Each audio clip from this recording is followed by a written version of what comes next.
بسم الله الرحمن الرحيم. عن عائشة رضي الله تعالى عنها قالت: كان رسول الله صلى الله عليه وسلم إذا دخل العشر الأواخر من رمضان أحيا الليل وأيقظ أهله وجد وشد المئزر۔ بخاری اور مسلم کی روایت ہے، اما عائشہ رضی اللہ تعالی عنہا سے روایت منقول ہے کہ جب رمضان کا آخری عشرہ شروع ہوتا تو آپ صلی اللہ علیہ وسلم رات کو جاگتے اور اپنے گھر والوں کو بھی جگاتے اور خوب کوشش کرتے اور کمر کس لیتے۔ آخری عشرہ شروع ہوتا تو آپ صلی اللہ علیہ وسلم خود بھی رات کو جاگتے اور اپنے گھر والوں کو بھی جگاتے تھے۔ جاگنے سے مراد رات میں عبادت کرنا ہے، مثلا نماز پڑھنا، ذکر و تلاوت میں مشغول رہنا وغیرہ۔ یہ عموماً پوری 10 راتوں تک آپ کا معمول رہتا تھا۔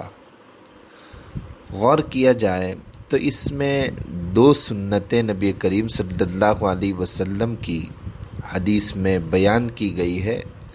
ایک سنت تو یہ ہے کہ آپ اپنے گھر والوں کو بھی عبادت کے لیے بیدار کرتے تھے۔ ہمیں بھی اس سنت پر عمل کرنا چاہیے۔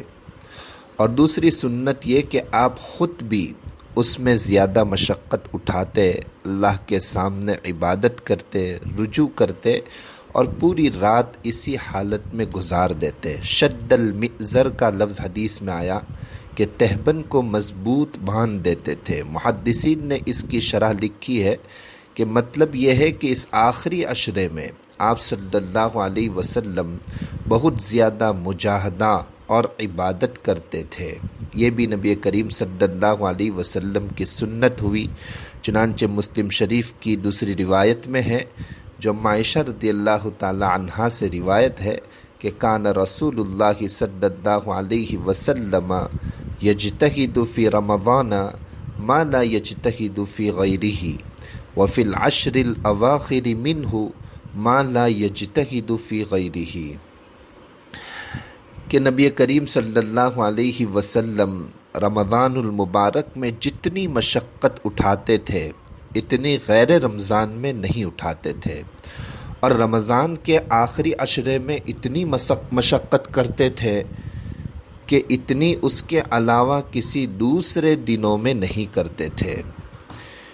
اتنی مشقت اس کے علاوہ دوسرے دنوں میں نہیں کرتے تھے۔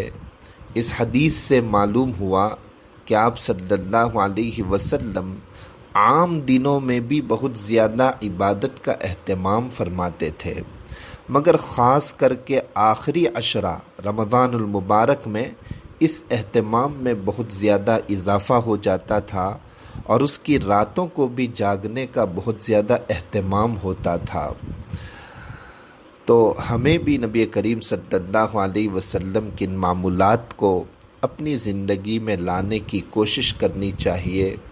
اب بھی آدھا عشرہ باقی ہے، 5 دن کا ہمارے پاس موقع ہے، اس کو ہمیں غنیمت سمجھنا چاہیے اور اس راتوں کی قدر کرنی چاہیے، اور اس میں زیادہ سے زیادہ اللہ کے سامنے نوافل پڑھنی چاہیے، قرآن کریم کی تلاوت کرنی چاہیے اور استغفار کرنا چاہیے۔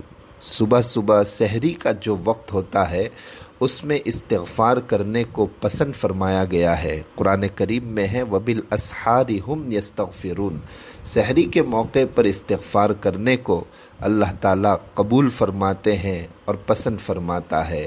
اور ان مبارک راتوں میں نبی کریم صلی اللہ علیہ وسلم نے اما عائشہ رضی اللہ تعالی عنہا کو وہ دعا سکھلائی تھی جس کا پہلے بھی ذکر ہوا کہ اللہم انک عفو تحب العفو فاعف عنی۔ اس کو بھی بار بار پڑھتے رہنا چاہیے کہ اللہ تو معاف کرنے والا ہے، معافی کو پسند کرتا ہے، بس تو مجھے معاف فرما دے۔ علماء فرماتے ہیں کہ یہ دعا بہت ہی جامع دعاؤں میں سے ہے کہ اس دعا میں دنیا اور آخرت میں ہر قسم کی بھلائی کو جمع کر دیا گیا ہے کہ مغفرت اور بخشش وہ عظیم دولت ہے جو ہر خیر و بھلائی کا نقطہ عروج ہے، اس سے انسان کو بلندی ملتی ہے۔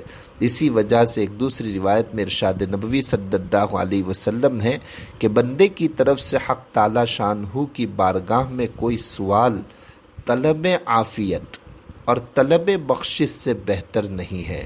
اس لیے ہمیں ہمیشہ دعا کرتے رہنا چاہیے، اور ان مبارک راتوں میں یہ دعا بھی کرنی چاہیے کہ اے اللہ، اپنے اس مبارک مہینے میں جتنے وعدے فرمائے ہیں آپ نے، اور آپ کے محبوب صلی اللہ علیہ وسلم نے جتنی بشارتیں دی ہے، یا اللہ ہم ان سب کے محتاج ہیں، آپ یہ سب عطا فرما دیجئے۔ یا اللہ ہم لوگ جو توبہ اور استغفار کریں وہ سب قبول کر لیجئے، زیادہ سے زیادہ اعمال صالحہ کی توفیق دیجئے، پوری امت پر رحم فرما دیجئے۔ اس طرح کی ہمیں دعا کرنی چاہیے۔ اللہ تبارک و تعالی ہمیں عمل کی توفیق عطا فرمائے، ان مبارک راتوں کی قدردانی کی توفیق عطا فرمائے۔ آمین۔ السلام علیکم ورحمۃ اللہ وبرکاتہ۔